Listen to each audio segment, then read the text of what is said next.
It is clear that pepper spray and or a police nightstick might well have served the officer and eliminated the need to resort to his firearm. But the regrettable facts remain. The officer chose not to carry pepper spray that night and apparently left his nightstick behind in a patrol car when he began the chase. Do you know what I'm talking about? Yeah. Do we know? What am I talking about? He had a set.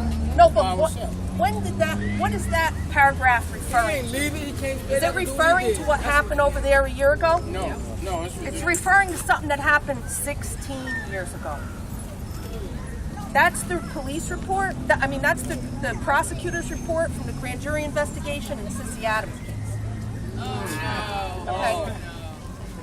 And you could take it, cut it and paste it into a report about what we're all here about.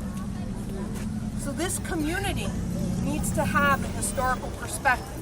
We have to understand that that's what happened in 1996. But last year, in 2011, they're still running around with no pepper spray. And they're still resorting to deadly force when they should be using, if the facts are as they say, a nightstick or pepper spray, not a gun. All right? So what's wrong in New Brunswick that this can exist for this long of a period of time? Corruption. All right? Well, I would submit to you that power concedes nothing without a demand. It never did and it never will. We all know that famous quote. And this community has to come together. This is your town. This is our town. We need to choose who's going to represent us. We need to say that we want a police force that is part of our community, that is not an occupying army. For the community. All right? Because we know you want safe streets. We know everybody here in this neighborhood doesn't want gangbangers or people running around with guns, and they don't want people selling drugs on the corner. Nobody wants that.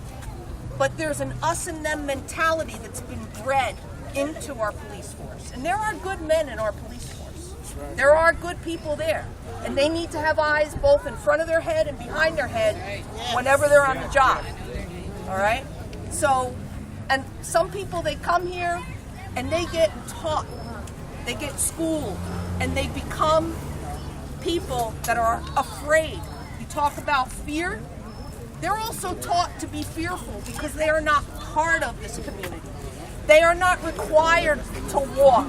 They are not required to get out of their cars. They're not required to get to know the people on your beat. And when that happens and they become part of our community, then we can stop seeing these kinds of things. But it isn't going to happen until the people in the city come together and they're unified. And so when they knock on your door, powers that be, and they say, don't let the Latinos take over. Don't let this one take over. Don't do that. Stick with what you got. Stick with the devil you got because you don't know what you're going to get. And we're going to be stuck with the same thing. Right? You had Sean Potts in, I think it's 88, 91. And then you had Sissy Adams in 96. And now we had Barry Deloatch in 2011. And Victor Rodriguez. Right? And we got a sheriff who was the Democratic Party head who's on trial in Monmouth County for taking bribes since when? Selling badges. Wait, from when? 1996 to 2008. Okay? So, and you know, I'm gonna raise some issue here, but you know, every time they get a chance to talk about this incident, they try to distract, like a good Public magician, right? They want you to look over here because something's over here that you should be looking at. And what do they bring up? They bring up that they say there were drugs in Barry's system, right?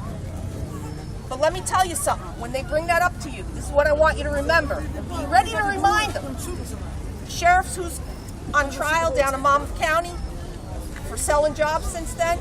Well, the other thing that happened in 1996 was that the county prosecutor, not the same guy that's there now, but the predecessor, tipped off the sheriff that his brother was going to be busted in a drug bust.